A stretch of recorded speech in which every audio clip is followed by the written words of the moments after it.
This time on the Magic Kitchen podcast, we're talking about magical crafting. I'm Leandra Witchwood. And I'm Elise Wells. And welcome to the Magic Kitchen podcast, where we talk about magic, kitchen witchcraft, herbs, and everything in between.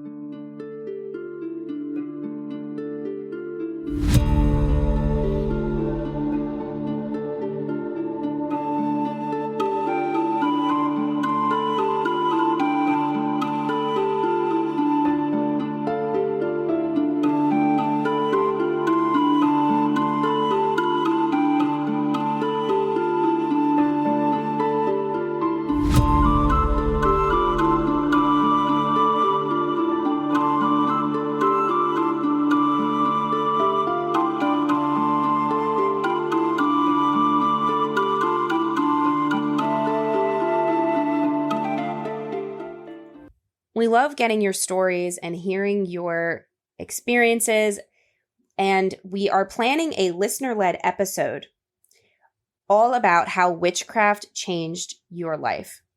And we're using this service. It's totally free. It's really easy. No accounts or anything like that, called SpeakPipe. And the link to that is in the description, but you also can just go to speakpipe.com and search Magic Kitchen Podcast. And it's a way for you to leave an old-fashioned voicemail telling us your story. How did witchcraft change your life? And once we have a lot of these collected, we're thinking we'll probably collect these through the next month and then record an episode in June where we'll take these voice memos so you'll hear yourself on a Magic Kitchen podcast episode.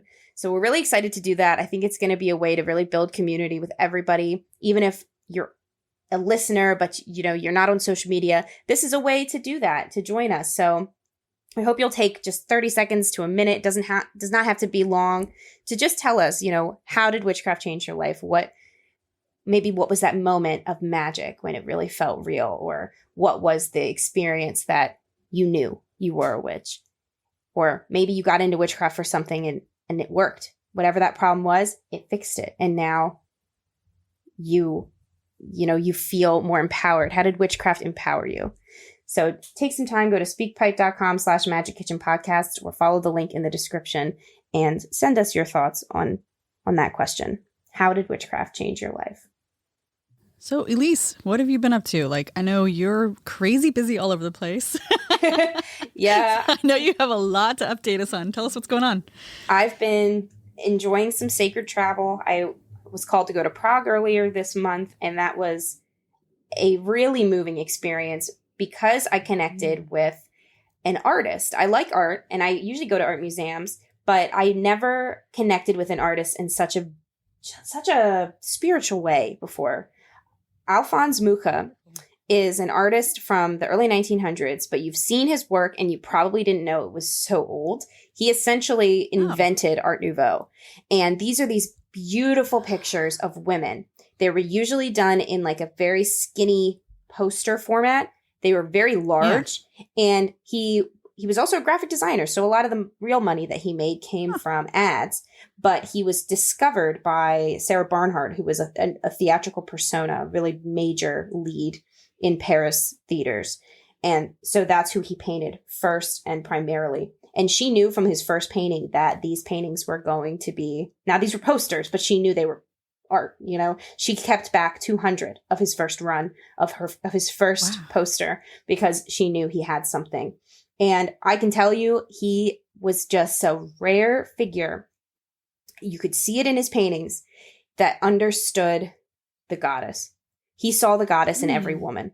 He was a respectful man. He was not creepy at all. He was never getting up in women's business, but he only painted women.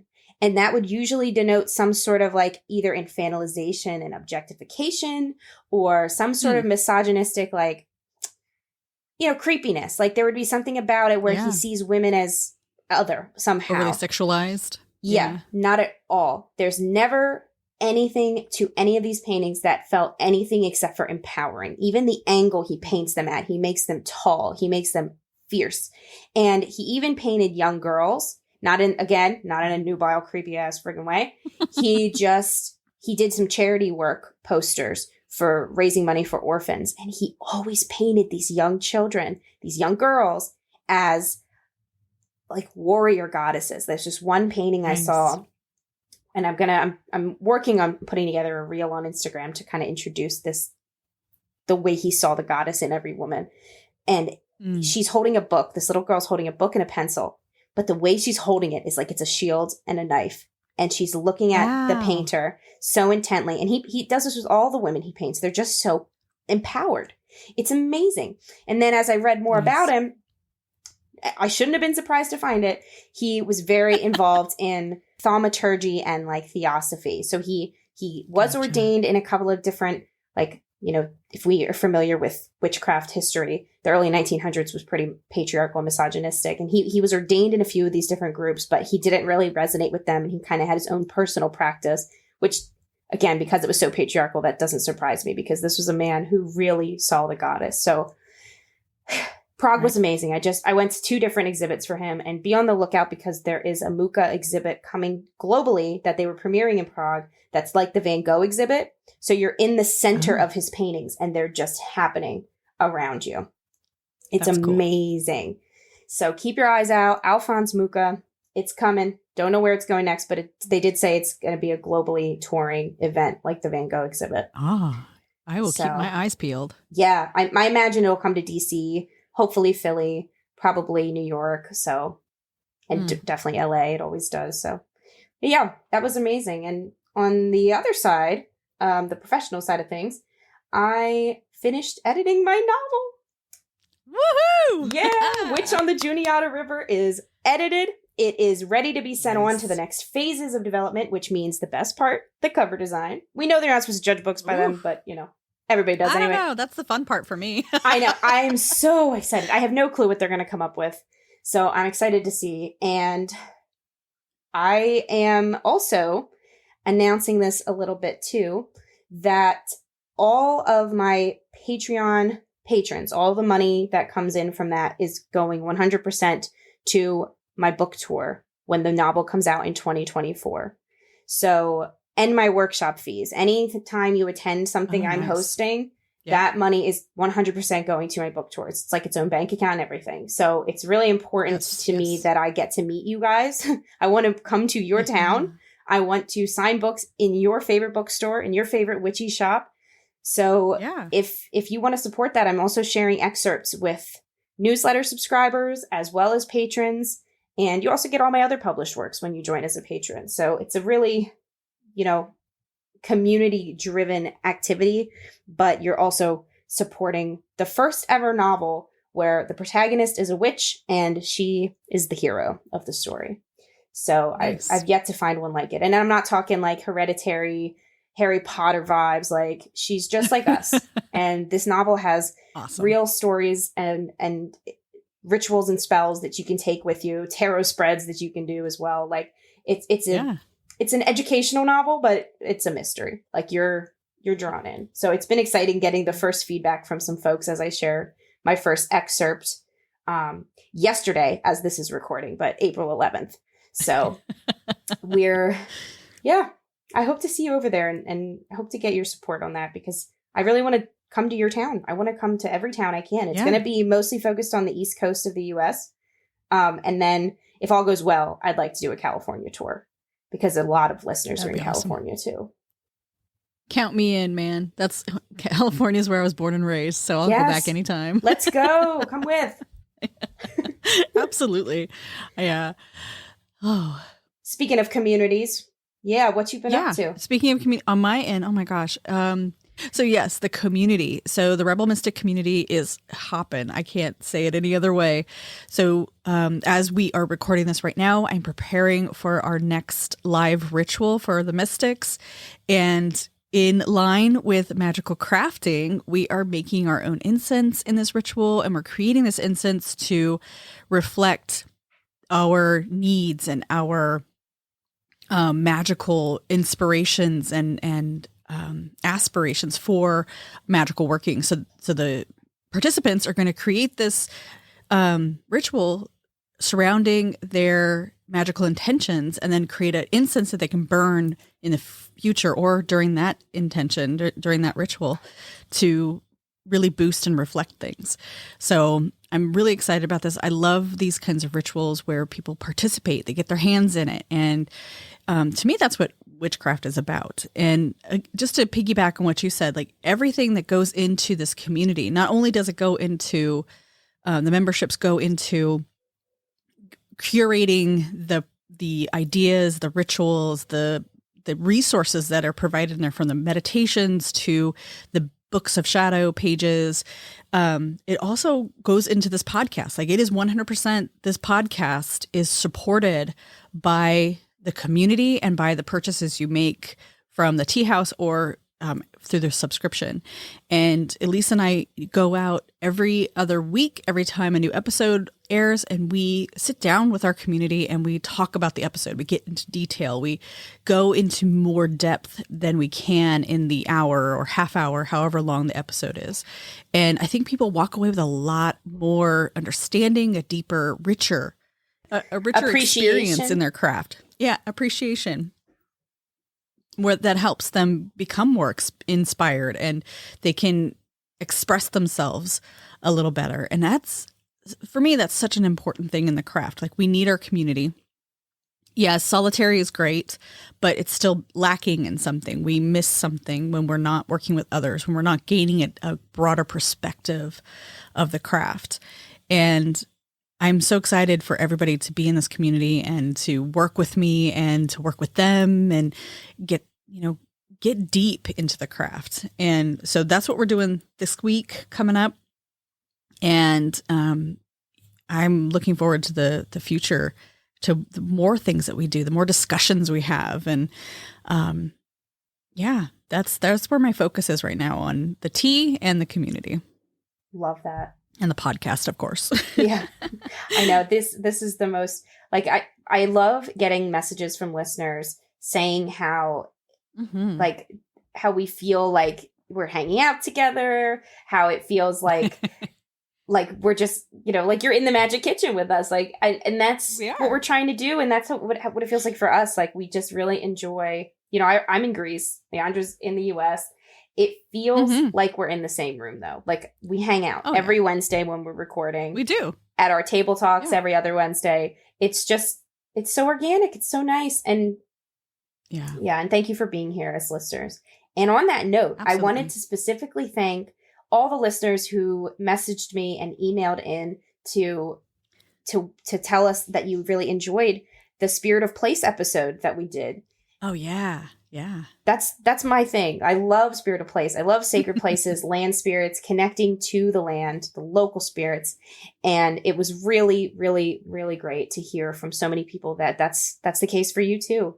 And I wanted to read one story from Lori. Sorry, I didn't mean to rhyme that, Lori. She emailed in. She's one of our community members as well on Patreon. And she told this amazing story. I won't read the whole thing, about connecting to the water spirits in her land. Laurie says, I've been drawn to creeks, rivers, and running water for many years, and a couple of years ago, I moved back to my hometown, which is on a major river in my area. One night, I was in bed listening to a favorite sleep meditation that includes a visualization about floating down a river on a raft, and I realized there was a small wildcat sitting on the raft with me. Later on, I discerned that he's a local land spirit connected to my hometown river, and he came to me to inspire me to love it, to honor it, and pay close attention to my hometown river, and receive solace and peace there anytime I need relief from the frantic panic of life. That experience has been a game changer in my new path as a more intentional pagan, and proof of what you two say in your podcast, that if you open up to spirit, they will come to you. Absolutely. Yeah. Thanks for sharing that with us. That's great. And if you have cool stories you want to share with us, I love hearing them. I love reading them out and sharing them with people if you're comfortable with that. If not, totally fine. And we also hope to see you in the community. Our Patreon community is a way to sign up for the Rebel Mystic community as well. So if you're mobile only, that can be a good option. The Rebel Mystic site works best with a computer, and we also have courses on there.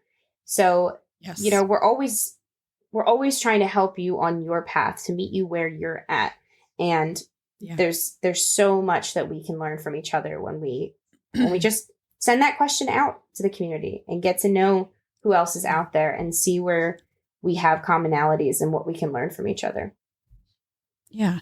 And I just ran into this the other day on social media. People talking about why they don't understand why certain things are done in the craft and you know, how they don't, they were just expressing without really knowing it. I think their limited knowledge in the craft. And I always have to reiterate this because the craft is not one book or one class or one experience. It has to be experienced in a totality. It has to be a full experience. You have to be present. You have to have other influences around that help you make a richer, broader view of what's going on. And that's what these communities are for. They're meant to help broaden that experience and create a more rounded, well-rounded, well-balanced experience so that you can take the knowledge that we offer and then come to your own conclusion so you can create your own path. Because like we've said many, many times, there's no dogma. There's no single doctrine or book telling us how to practice, what to practice, when, where, blah, blah, blah. So for us to come together, it helps us create, like sweep off the path. Like think of it as like a road ahead of you that's full of debris. It helps you kind of pick up the things and move them out of your way so you can walk with more confidence. You're not afraid of tripping and falling, and you can be more consistent on your path. And that is such an important aspect that we're not getting from social media. We don't get it from these quick clips or a single book that tells us this is this and that is that, because there is no dichotomy. And it's really hard to hold space in your craft with dichotomy because you're trying to assign a value to something that is infinite in value. And I think that's very limited for especially beginners when they're starting out, because I know when I was, starting out, I wanted to go back into that patriarchal religious mindset where everything has a single value and everything is very clear and cut, dry, linear. But the more I got into it, I'm like, whoa, there's huge perspective here I'm missing. And that's what we try to offer with this podcast and everything else. Like, we're trying to give you that broader perspective, and I hope it helps. I hope it's working. Yeah.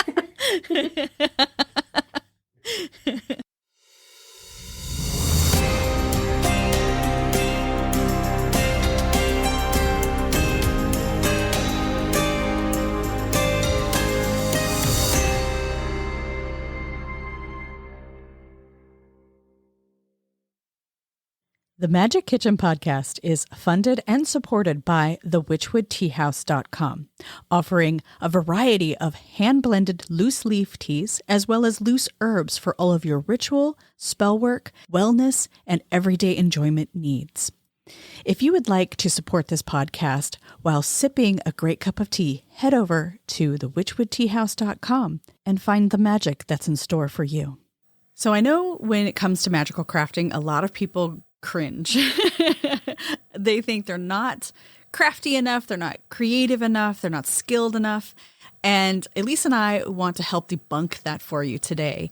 And we also want to just give you a perspective on how important crafting your own tools and ingredients and resources, how important and useful that can be for your craft. Yeah. There's a lot of misconceptions that witchcraft is expensive. And I know we've talked about that before, but crafting your own things isn't just usually more economical, but it's also part of the ritual to do it. So whatever you make for yourself is going to have more power to it than something, handcrafted by somebody else that you might purchase on Etsy, or definitely more than something you buy at the dollar store that's been imported from the Chinese China, or child slave factory. Child slave factories. Well, and not just that, witchcraft is a big portion of witchcraft is about using all the resources available to you and not wasting. Yeah. And this, we've talked about this before, not using paper plates, not using things that are disposable, but also reusing. So this is one of the reasons why we make black salt or green salt or gray salt, because we are using those ashes from previous spells to create something new and useful in our craft. So we're not wasting anything. So it goes back into the cycle and we're not disrupting that energy, so to speak. So when it comes to crafting, there are challenging, skilled options. And then there are things that you can just do right now. So some of the things that are easy to make aren't necessarily witchy. You could use them for other things around your house, or even better, you can use them in your house and infuse a bit of magic into your mundane life. So number one, sugar scrubs. Ritual sugar scrub. A sugar scrub is literally what it sounds like. It's sugar, a body safe oil. I recommend coconut, sweet almond, or calendula if you're really sensitive to things. And you can add essential oils or even dried herbs to the sugar and use that before ritual to get yourself ready. Use it on your full moon bath. That's it. That's all you need. You just need a jar for that sugar. Yeah. And to add to that, you can do salt scrubs the same way. You know, your salt, a little bit of oil, and maybe some herbs, essential oils, whatever you like.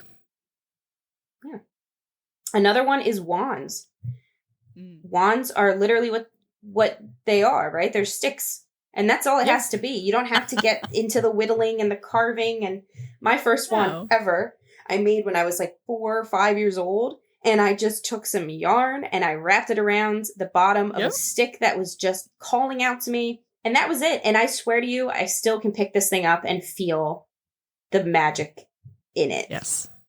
That's so where your intention is so important. Yeah. It makes it powerful. It makes it powerful. And that power lasts. Yeah. Love it. And if you want, of course, you can get fancier with it. I have another wand that I don't have it in grease with me because it's too fragile.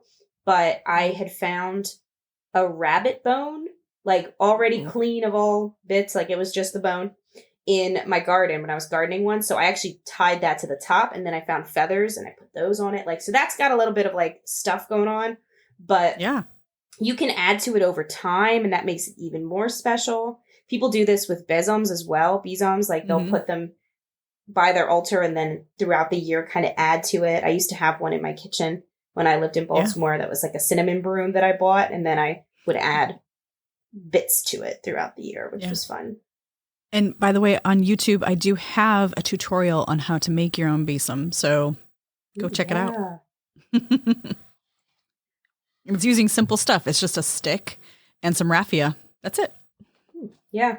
Yeah. Some of the stuff we think is hard is not as hard as it sounds once you get down to it. Like incense is another one of those things. Like you just need a fully dry plant, and pine is a fantastic one. You can get the resin and use like a charcoal puck, or you can literally just go get the dried bits, like the needles, and you can tie them together. You could braid them, make it like a rope incense, or you could just burn them as they are. Yeah. Yeah. They're great for clearing the energy of your home too, like you would hold a wand. Yeah. Well, and to go further with that, so more, I think magical crafting needs to be a broader idea rather than just making a cute little doll or a little drawing or scrapbooking. Magical crafting is anything you craft with your hands. Yeah. And to take that, the ingredient of pine, you can make your own pine cleaner that's magically infused that you can clean your floors with, your countertops with, and wall washes, that sort of thing. Same with the ingredients you would use to make tea. You can make a floor wash, a wall wash, an air spritz, just something to clean the air with that if you can't burn things, if you don't like, having smoke in your house, or, you can't because maybe you live in a place that you can't burn things, a easy room spray is an excellent option for that because it's maybe a little bit of vodka, water, and your herbs. You steep that, and then you have this 9 times out of 10, it's going to smell great depending on what you use, and it's going to clean the air for you. Yeah. Yeah. And like, this is a great for in your workplace. We actually have a pantry member who told me that she has like a sage spray that she uses at work to kind of clear out the energy. Cause we've got clients and customers, and you got to keep your space clear. So, and along those same lines, we don't think of it as crafting, but creating a sigil is a Oh, very yeah. hands-on personal thing. And there's Yes. so many ways to do this. You can do it with simply like the image of what you are thinking of. So change, maybe you show an arrow moving forward. Yeah. It can be symbols that we're familiar with in that way. Or you can use letters from our alphabet, from the Greek alphabet. Some people incorporate runes. And remember, too, that when you are preparing your libation, if you use any sort of offerings to deity in your practice, or maybe on your ancestor altar, you leave out some goodies for your ancestors. When you make your own cookies, when you brew that cup of tea for them, when you're making any drink, honestly, is a good libation. So if you love yourself like a mocha latte, make one for the gods as well, and bring it to your altar and enjoy it together. Those are crafting things too. Absolutely. So I think there's definitely more we can attribute to our witch crafting. Yes. Because that's what we do. We craft. Yeah. We love working with our hands. At the end of the day, that's what we like to do. Yeah. And it makes it more tangible. It makes that intangible aspect of the craft more tangible.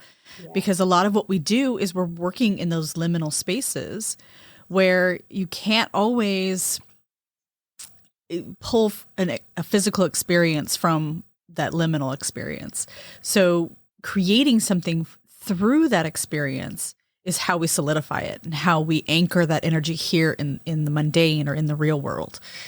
And, anything from floral arranging to baking are crafts. Even music is a craft.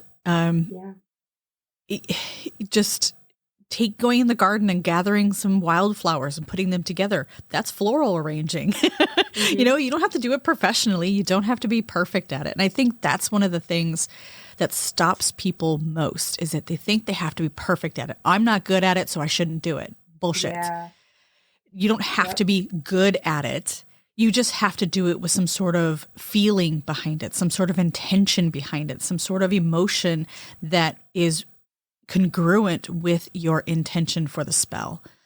And if you're picking flowers to honor your deities, there's your intention. There's your purpose. That's all that matters. It doesn't matter if, you accidentally picked a weed, quote unquote. I don't believe in weeds, but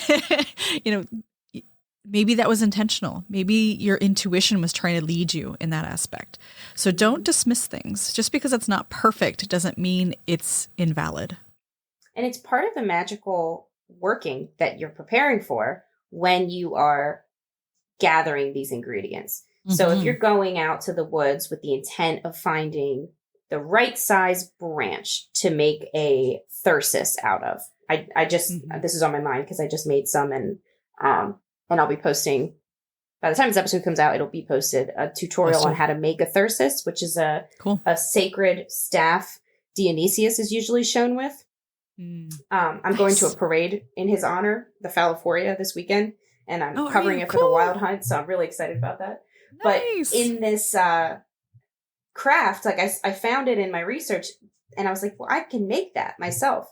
So I did. Like, I found a stick, and I needed something straight, I thought. So I went out, and I was like, okay, let me find this straight stick, something really, really just sturdy. And instead, I ended up finding a vine that had dried, and it was very twisty. It was beautiful. And I knew that was the one I was supposed to find. And then I was like, okay, let me find a nice open pine cone, because it's a fertility rite. We're celebrating spring coming. So an open pine cone. And instead I found this little tiny, kind of open, but smaller than I expected. And I was like, I don't know, this seems like the one. So, and it turned out to be. So I used some twine, and I just wrapped it around, got it on the top, and tied a ribbon around it. And it was the easiest thing I've ever made, honestly. But awesome. It was so powerful to make. Going on this walk to find these ingredients was almost more meaningful than making it once I had it. Yeah. Yeah. Yeah. I think what happens is we get into our head, and, well, of course, think about it. What does the patriarchal mindset want us to do? It wants us to doubt ourselves. It wants us to be validated by only external influences, cues, and appraisal, right? Or praise. And So when we are in our head, we are internalizing that and we're stifling our ability to connect with spirit and the experience that spirit wants us to have when we are too much of like, oh, this isn't right. This isn't perfect. I was looking for a straight stick and here I got a crooked one. It's all ruined. We're not allowing the energy to flow when we do that.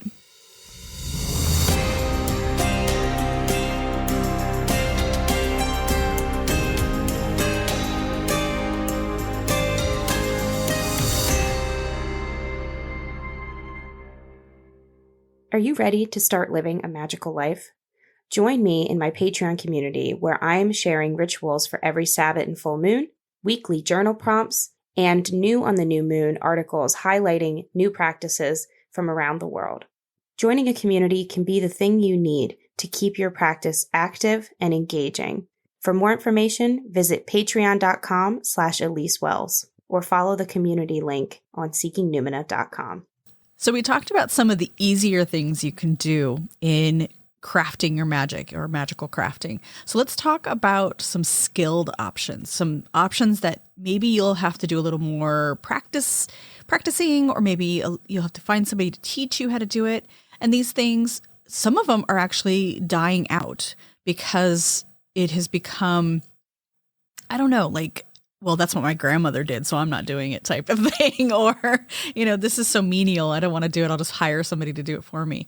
But there's magic in things like needlework, sewing, magical medicine making, which is one of the things that I focus on when I'm making my teas and blending each new blend, or just blending intentionally every time I make a new batch. Of course, there's art, music. So either learning to compose or learning to play a specific instrument. Think of woodworking, leatherworking, jewelry making. So all these things, require some sort of skill, right? But it's not unattainable. I know a lot of people just believe inherently that because they don't know how to do it, that they should never, ever try.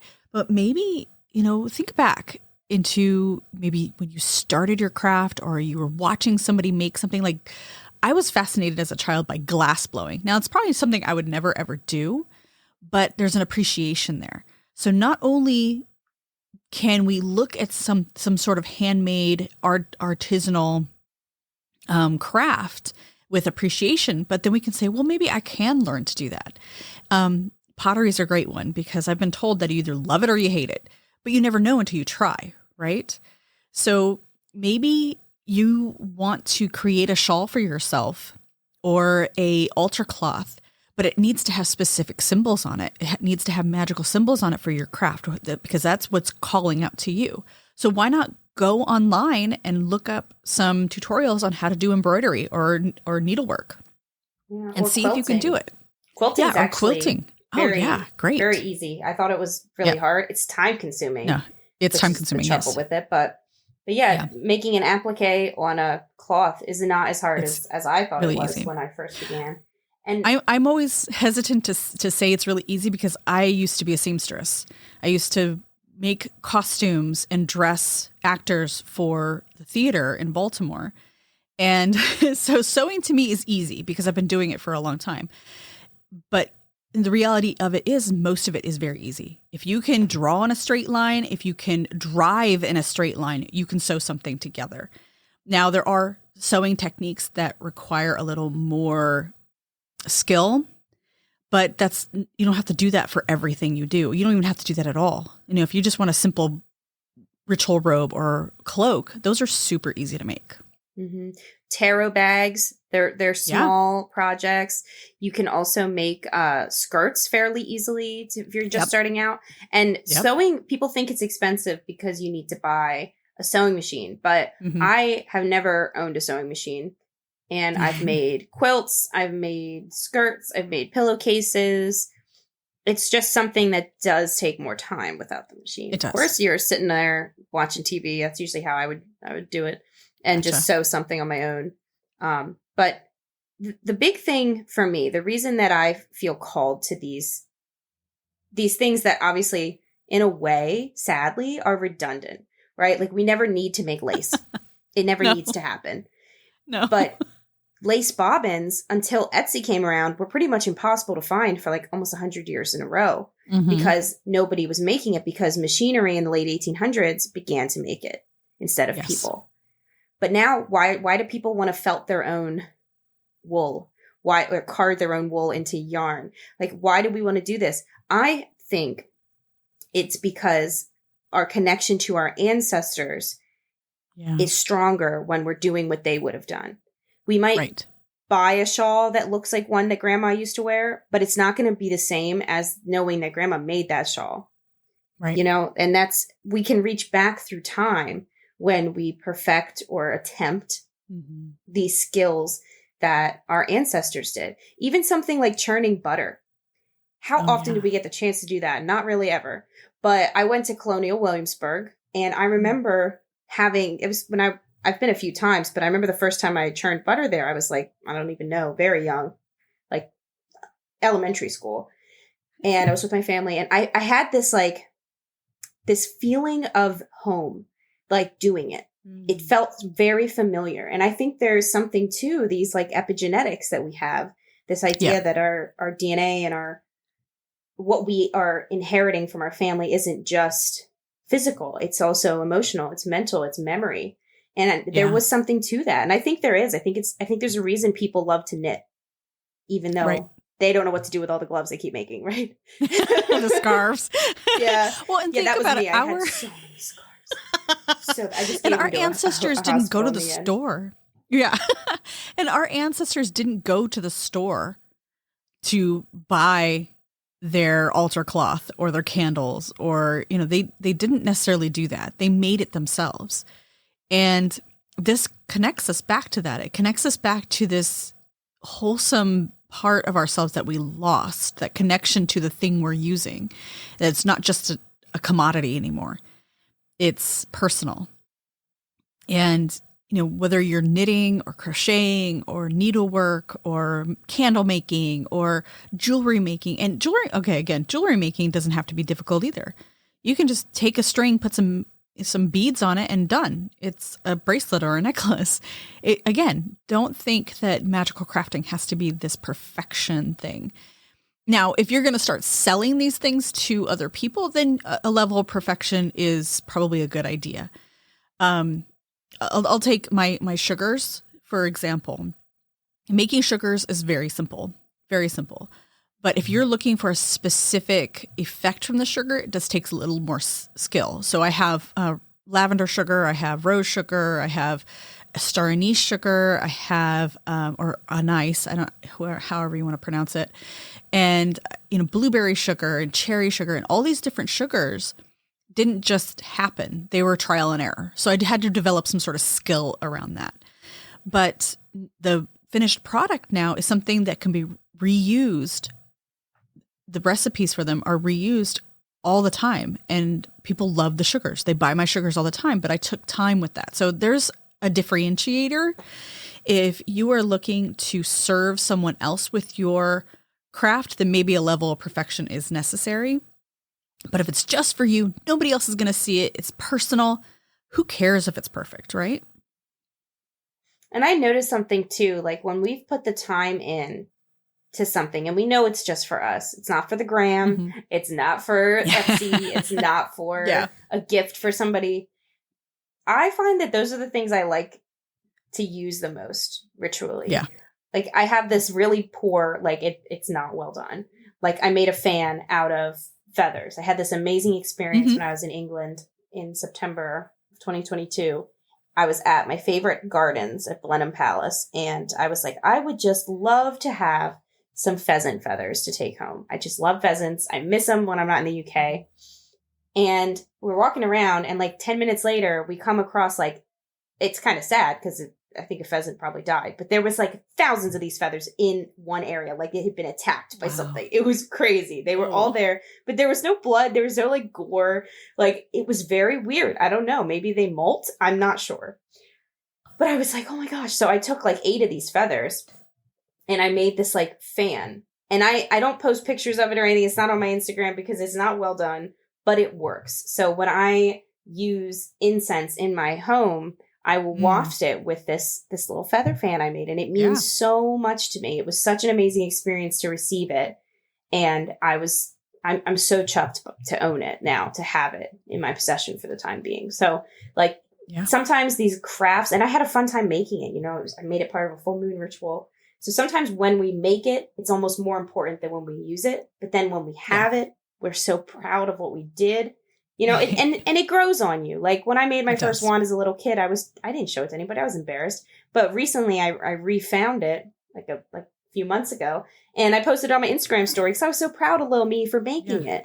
And you'll find yourself going through those cycles too. So be patient with yourself. Just have fun, indulge the inner child, and get crafty. Absolutely. Yeah. And don't judge yourself. Don't judge yourself or your work. I think we're just too much into judging our craft, not just witchcraft, but the crafts we make for our magical purposes. It's not necessary. It doesn't serve you. It doesn't serve anybody, really. So, and again, I think that comes from our want to judge ourselves. This first instinct we have when we make something to think, is it good or not? I think that comes from a productivity mindset, from capitalism saying, what is your value? How much money are you making? How much money will this sell for you if you decide to sell it? I used to make jewelry. I had intentional jewelry. That was my first business I ever started. And I sold in person. So during the pandemic, of course I couldn't. And in the end, I stopped making jewelry because I couldn't sell it. And that I didn't like that. That's why I stopped making it. Like I loved making it. I started selling it because I had too many pieces that I kept making. And then I actually stopped making it because I wasn't able to sell. And I realized I was in this like capitalist conversation with my creative self that I didn't like. I didn't like that part of it. So I kind of made a vow at that point to not create for money, even if money could happen for something. I like the idea now of trying to always only create for creation's sake. Yeah. And something beautiful happens when you just let go. Let the energy flow through you instead of looking for this perfective, capitalistic mindset. Yeah. There's a great creatrix in all of us. Yeah. We know that we are part of something so much bigger than the body that we inhabit. We know that we will go on to become something much different. So we have to realize society and our place in it and what our value, quote unquote, is. All of these things are just as fleeting, if not more so. All of them are shifting and changing all the time. But what we do have, what stays with us forever, no matter what form we are, is creative energy. Yes. When we become the grass and the dirt and the worms, and then we become whatever we become next, it's all about creation. So when we're manifesting that, whether it's needlework, something complicated, maybe you're going to go out there, get some wool right from the sheep, card it yourself, turn it into yarn, build your first blanket. Maybe you're going that route. Or maybe you're going to go out in the woods and find that perfect stick, and that's going to be your wand now. When you make that intentional choice to create what you're going to use for yourself, you're going to find the effects of it, the power it moves you with, the way it empowers you forward into new areas, the surprises along the way. Maybe while you're looking for that stick or going to that sheep for his wool, you realize, you see something and you get a message. Maybe a hawk flies overhead, or maybe you find a feather that you didn't realize, but that's going to now be your focal point in the wand. Yeah. So you become more open, and again, you're connecting back. You're connecting back to what our ancestors did, and you're connecting ahead to, like I said, this empowerment. Like, where will this take you? Putting your hands to your craft is always going to propel your craft forward. Beautiful. I love that.